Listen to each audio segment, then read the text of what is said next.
Just now we have studied the concept of the work. Now we are going to study the concept of the energy. Okay, now let us consider that lots of physical activities you have done, for example running, skating or whatever is there, and you got a fully exhausted. So what you will say that now I am feeling very energyless and I don't have any energy to do the work, anything. Okay, it means what? It means that you need the energy to do the work. Okay, you need that capacity, you need that ability. So that ability or capacity which you need for doing the work, that is called as energy. Now in this case what you will do, you will eat something. If you got a fully exhausted and you are feeling energyless, it means you are going to get something, food. And from where you are getting this food? From the animals or plants you are getting the food. And from where they will get the energy? They are going to get the energy from the sun. It means that sun is the main source of energy. Now as we have defined the work in a scientific way, we have seen the same in scientific way we are going to see the energy also. Now whatever I said till now, that is the energy term we are using in daily life. In scientific way, just now I gave you the example that you are pulling a trolley. Pulling the trolley, it means you are doing the work and it means your energy gets consumed. If the ball is kept and another ball I have rolled. Okay, this ball is kept means it is a stationary. Another rolling ball, if it will strike, it will also sets into motion.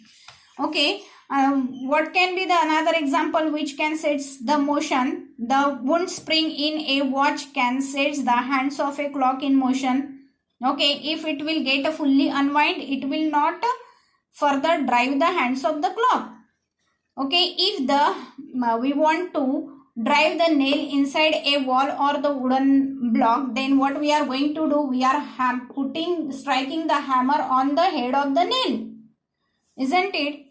If fast moving water is there or wind is there, then it will be capable to rotate the blades of the windmill or the turbines that are. So what from all these examples we can see that the object will acquire the energy to perform the work by the different means.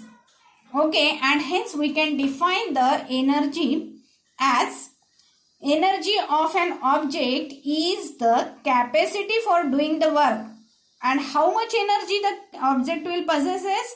The object will possess the energy equal to the quantity it can do the work. कितना work कर सकता है उतना energy उसमें है. Okay, and hence the unit for the work and energy is the same, and that unit is nothing but joule. We have studied. Joule is the name of the scientist, and hence when you are writing full spelling as the joule, you have to write down J small, but when you are representing J as the symbol, you have to write down J capital. Now there are the different units of the energy. The bigger unit is kilojoule. Kilo means what? Kilo means 10 to the power 3. It means 1000 joule will make 1 kilojoule. Another big unit is megajoule. Mega means what? 10 to the power 6. Okay, 10 to the power 6 joule will give you 1 megajoule. If it is a smaller unit, it can be taken as a milli or micro, but bigger units are kilo, mega, these are. Now we will see the different forms of the energy or the types of energy. Already we know that there are different types, that is light energy, sound energy, electrical energy, chemical energy, as well as mechanical energy. So in this chapter we are going to study as far as the mechanical energy, and there are two types of the mechanical energy, that is potential energy and kinetic energy. Okay, we know that if two fast moving cars are there and they need to apply the brakes and both are applying the brakes at the same time, so you can observe that the car which is moving faster, it will cover the more distance than the slower car. Okay, why it is so? Because the fast moving car will possesses the more energy. Okay, one more example I will give you, that if the balls are same, and that ball is you are going to throw it to your friends. Okay, one you are going to throw it very slowly, and another you are going to throw it fast. So if you are going to ask them which will have the more impact, you can see that fast moving ball will have the more impact. It means that has done the more work. It means what? It means that a fast moving object will possesses the more energy than the slower one. It means that due to the motion also, some of the object will possesses the energy, and that type of the energy is called as the kinetic energy. So we can define that the kinetic energy of an object is the energy possessed by the body due to its motion. Okay, or due to the virtue of its motion, that energy is called as the kinetic energy. For example, just now I gave you the example, striking the hammer on the heads of a nail. Instead of the striking the hammer, if you are going to just press the hammer, it will be difficult. Okay, but striking the hammer, it means hammer you have to move and you have to strike it on the head of the nail, then it will easily drive the nail inside the wall or wooden piece. Now we are going to see how much energy the body will possesses, and for that I am going to write down here the expression for kinetic energy. Okay, and to know this, let us consider that there is a object of mass m which is moving with the initial velocity u. Okay, if we are going to apply the force on it, and due to this application of the force, the velocity of the body will change, and let us consider that the velocity is v.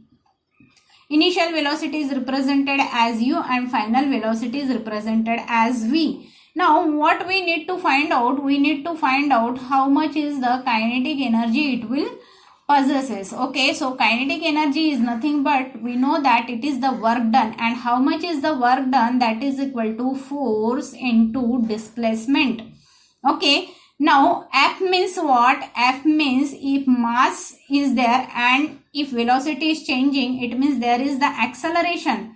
Okay, so m into a, that will give you the force multiplied by s, but s we don't have here directly. But you know that uv is given, then you can find out s. Third equation of the motion, that is v square minus u square is equal to twice as. So from this you can calculate s. So what will be s? S will be equal to v square minus u square divided by 2a. So this value of s we are going to put it. This value we are going to put it here. So m into a, that is for s, f, and s will be equal to v square minus u square divided by twice a. So here a, that is acceleration, it will cut, and what you will get? You will get in the denominator 2. It means half of m into v square minus u square. Okay. Now here kinetic energy will be equal to half m into v square minus u square. But if u is equal to 0, that means object is at rest. Initially we have considered that object is moving with the velocity u. Now we are considering if the object is at rest, it means u is equal to 0. In that case, what we will get? We will get half m v square, because this term will become 0. Okay. So this is the expression for the kinetic energy. For the moving body, the kinetic energy is equal to the product of the mass of the object and square of the speed of the object.